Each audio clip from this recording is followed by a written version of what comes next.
Organoïdes intestinaux, c'est le coït du labo. Pas de stoïques qui sont si beaux dans leur mésenchyme de pro. Activine et oxytocine pour faire tourner la machine. Inhibiteur au dur labeur. Voilà qu'il ressemble à une fleur.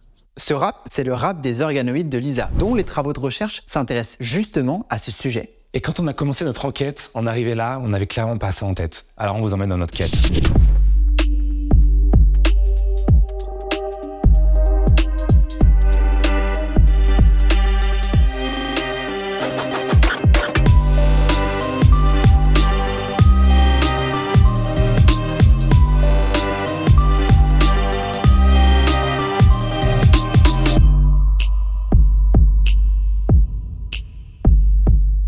Vous ne vous êtes jamais demandé ce qu'il se passe derrière les portes des laboratoires de recherche en biologie? On peut penser à des cellules, des bactéries, des pièces stériles. Certaines et certains fantasment même sur des composés dangereux. Parmi tous ces éléments, il y a celui des organoïdes. Ce concept semble aller bien plus loin que la simple culture de cellules. Et ça tombe bien, on a découvert que des scientifiques à Nantes Université travaillent justement sur ce sujet. Laurent David, première. Maxime Mahé, première. Je suis enseignant-chercheur à la faculté de médecine de Nantes. Je suis chercheur à l'INSERM. Moi, c'est Lisa Ourossard. Je suis assistante ingénieure spécialisée sur les cellules souches pluripotentes induites et les organoïdes intestinaux. Les organoïdes ont un point de départ unique, les cellules souches. Dans notre corps, la très grande majorité des cellules sont spécialisées. Elles accomplissent une fonction bien précise, un métier en quelque sorte. Digérer, nous protéger des virus, transporter l'oxygène, etc. Mais avant de se spécialiser, ces cellules touchent un peu à tout, sans être expertes. Elles sont des élèves qui n'ont pas encore choisi leur futur métier. En recherche, on parle de cellules souches. On en retrouve par exemple dans les embryons pour former nos futurs organes. Sauf que pour éviter d'utiliser des cellules embryonnaires, Lisa nous montre qu'un type de cellule souche bien précis est à la base des organoïdes. Alors, les iPSC, c'est Induced Pluripotent Stem Cell, donc elles vont se comporter comme des cellules embryonnaires, mais on n'a jamais utilisé d'embryon pour les obtenir. Donc en termes d'éthique, c'est hyper cool. Ces cellules proviennent donc de cellules d'adultes, par exemple des patients avec une maladie précise. Et les scientifiques ont réussi à faire oublier leur métier à ces cellules, pour les rendre en quelque sorte élèves à nouveau. Ce sont nos fameuses cellules souches induites. Le prix Nobel de Yamanaka, je crois que c'est 2012, un japonais qui a fait ça la première fois. La preuve, il y a eu un prix Nobel, c'est que c'était une super bonne idée. Et donc là, on voit bien toutes nos cellules au fond. Tu vois le culot blanc là, on a 2,9 millions de cellules. Non. Si. Attends, ça se voit tant que ça. Mais c'est énorme. Ouais, tous les jours on les regarde au microscope. En général, je suis contente le matin, genre ça me détend. Le premier truc que je fais, je vais regarder les cellules, comment elles vont. Parce que moi et les IPS, on a un bon feeling, donc ça va. Tu regardes l'art de la vie dans le microscope là. C'est trop stylé. Donc ça, c'est une colonie. Chaque rond, là, c'est une cellule. C'est des cellules qui détestent pousser toutes seules. On le voit sur le truc, elles sont entre copines, hyper serrées. On essaie de jamais les sortir trop longtemps, donc on va les remettre au chaud, 37 degrés comme nous. En les cultivant ainsi et avec un peu de patience, ces cellules réalisent une prouesse. Elles s'organisent en structures. Et ces structures, c'est désormais ce qu'on va appeler organoïdes. C'est un avatar d'organes. C'est un assemblage de cellules. C'est une structure 3D faite à partir de cellules humaines dans mon cas. C'est une représentation de l'organe un peu moins élaborée que celle de la réalité. Qui ressemble à un assemblage de cellules qu'on peut trouver dans un organe. Et donc les cellules poussent, et il y a des petites sphères qui se décollent du tapis au bout de 8-9 jours. Et c'est ça qu'on récupère et qu'on cultive après en 3D.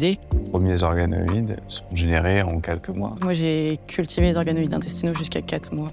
Eux, on les a fait à partir d'une lignée d'IPS qui portait des mutations. Ils n'ont pas la structure habituelle d'organoïdes intestinaux sains. Alors, j'essaye de t'en trouver qu'on voit bien. Là, c'est l'épithélium intestinal. On voit bien la double épaisseur, la paroi. Et au milieu, c'est creux, c'est de la lumière avec du mucus.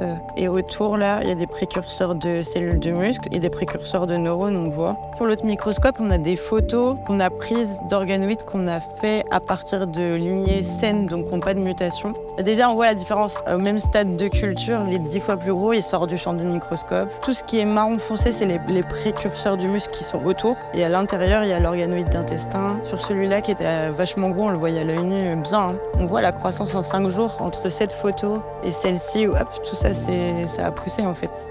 Poussé jusqu'à former des mini-organes? Alors non. Non, on peut pas dire ça. Puisque ça entraîne une certaine perception, un certain fantasme. Si on dit mini-cerveau, qu'est-ce que ça veut dire? À quel moment la conscience apparaît? Et clairement, on est très loin de ça en termes de complexité. Les défis à relever sont donc encore nombreux. Et d'ailleurs, jusqu'à quel stade un organoïde peut-il se développer? On a posé ces questions à Anne et elle a justement d'incroyables images à nous partager. On utilise les anticorps fluorescents qui nous permettent de cibler précisément les marqueurs en recherche. PAX6 et SOX2 qui sont très caractéristiques de la lignée neuronale, qui valident le fait que ce sont bien des organoïdes cérébraux. Sur 20 jours, c'est une différenciation particulièrement longue, mais en fait, ce qui se passe, c'est qu'ils sont nécrosés à l'intérieur et qu'il aurait fallu qu'ils soient vascularisés ou qu'ils reçoivent d'autres nutriments que ce qu'on leur a proposé dans les milieux culture. Et c'est une des limites majeures des organoïdes. Ils ne sont pas connectés à un système de vaisseaux sanguins apportant nutriments et oxygène. Les cellules à l'intérieur sont piégées dans un environnement pauvre qui va finir par les tuer. Ouais, c'est un vrai défi parce que comme on le disait avant, on modélise un organe, donc il nous manque plein de types cellulaires, dont les vaisseaux sanguins. Un réseau vasculaire pour avoir ce lien, cet échange, éventuellement le perfuser. C'est pas viable des années comme ça. Les questions pressantes aujourd'hui sont de l'ordre de la médecine de précision ou de la médecine personnalisée.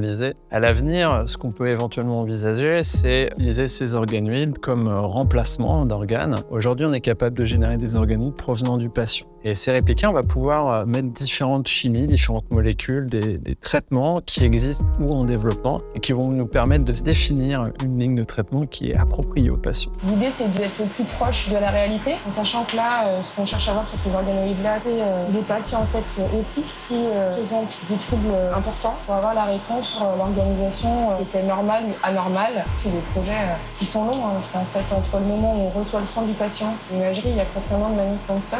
Quand les marqueurs se réveillent un peu, là, c'est intéressant de savoir si c'est réussi ou pas.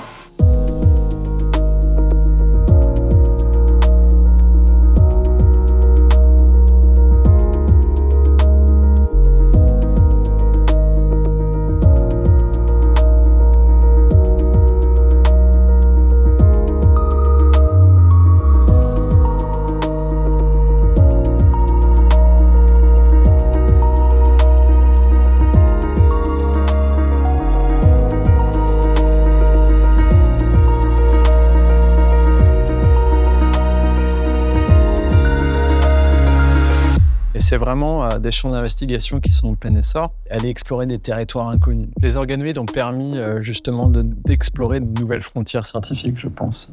Parmi toutes ces frontières repoussées, est-ce aussi le cas de l'expérimentation animale ? On s'affranchit des modèles animaux pour tout ce qui est de la partie in vitro. La règle des 3 R, vous savez, parce que celle-là, il ne faut pas se planter. C'est très importante. Réduire, raffiner et remplacer. Et in fine, l'idée, c'est de pouvoir trouver des alternatives complètes au remplacement animal. On n'y est pas encore, mais on y travaille. Et d'ailleurs, est-ce que le public sait qu'on est déjà capable de faire ça en laboratoire? J'ai l'impression quand même que les gens savent pas trop. Je pense qu'ils seraient surpris. Et je pense qu'on peut avoir les deux facettes. On va avoir de la fascination, mais aussi de la peur, totalement normale. Les gens, ils sont un peu, ah ouais, comme dans The Island, ils sont un peu dans les films, quoi. Mais on est là pour changer les choses. Loin de la fiction, et presque plus fort que des organoïdes qui repoussent les limites du vivant, nous avons rencontré des scientifiques inspirants et inspirantes. On espère que cette plongée dans l'inconnu vous aura plu. Mais si c'est le cas, abonnez-vous et partagez cette vidéo. On a fait une dernière découverte, peut-être encore plus surprenante que les autres, et elle résume plutôt bien cette aventure. Mon tatouage, c'est des molécules qui font un brin d'ADN, et le brin d'ADN, il se transforme en partition de musique. Voilà.